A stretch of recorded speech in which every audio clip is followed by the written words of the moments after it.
Welcome back to the deep dive.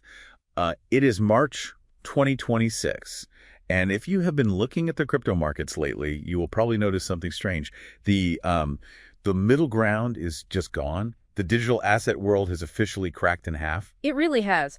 On one side, you have got the clean, transparent blockchains that are, shaking hands with the banks.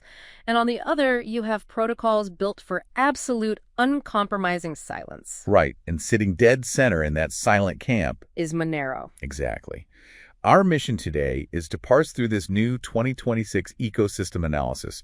We're going to look at their cryptographic architecture, the U.S. Clarity Act impacts, and market resilience data to figure out how Monero survived a global regulatory purge. Because looking at this data, it seems like the harder government squeezed, the more slippery the protocol became. The bans didn't kill the network. They just forced it to evolve. So let's start with the how. The tech stack has changed a lot since the early 20s. Back then, Monero relied on that core trio, right? Ring signatures to mix senders, stealth addresses for receivers, and ring CT for hiding the transaction amounts. Right. Which was effective, but it had statistical limits. You were hiding your transaction among maybe 10 or 15 decoys. Which means with enough computing power and time, someone could theoretically start to make probabilistic guesses. Right. But the 2026 upgrade, this FCMP plus rollout, changed the math completely. Full chain membership proofs. This was the part of the research that honestly blew my mind. Yeah, it is the aha moment for modern privacy. Instead of hiding in a small group of 15 decoys, FCMP plus lets you prove your transaction is valid by referencing every transaction that has ever happened on the blockchain. So just to make sure I am getting this right, before you were trying to hide inside a crowded room. Now you are hiding inside the entire history of the city. That is exactly it. It expands the anonymity set to everyone, forever. Statistical analysis becomes basically impossible. And they paired that with network upgrades like Dandelion plus routing traffic through random nodes to mask your IP, plus that new Rust-based node infrastructure, Cuprate. It is almost military-grade opacity now. Right. But there is a physical cost to this, right? The report notes a huge surge in cryptojacking. Yeah, the double-edged sword of their mining algorithm, RandomX.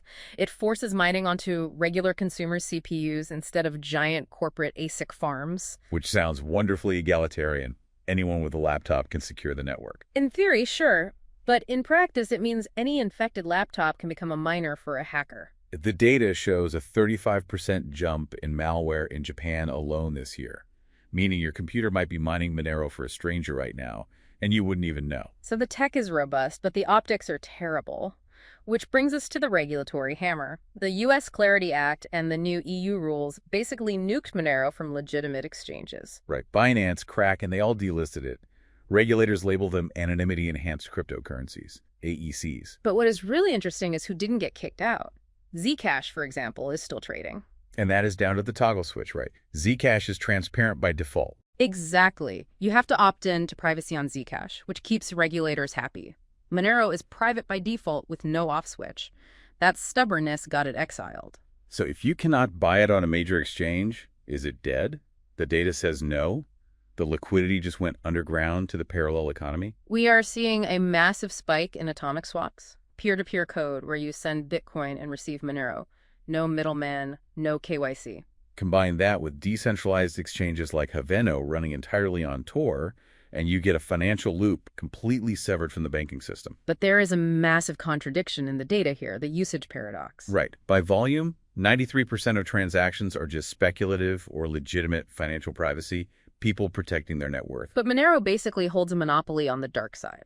It is linked to 87% of all illicit privacy coin usage. Ransomware gangs, dark web markets, they standardized on it because it works. So the ban removed it from the clean economy, but solidified it as the backbone of the shadow economy. You cannot kill a decentralized protocol with laws. You just drive it into the dark. It is technologically superior now, but institutionally isolated. Which leaves you with a heavy question based on the report. If it is completely separate from the regulated system, does that make it a haven for freedom or a permanent shadow economy? It is the ultimate trade-off between safety and sovereignty. But here is something else to mull over that the research didn't even touch on. If atomic swaps are seamlessly connecting clean Bitcoin to dark Monero, at what point do regulators just decide that any Bitcoin that touches a swap protocol is automatically tainted?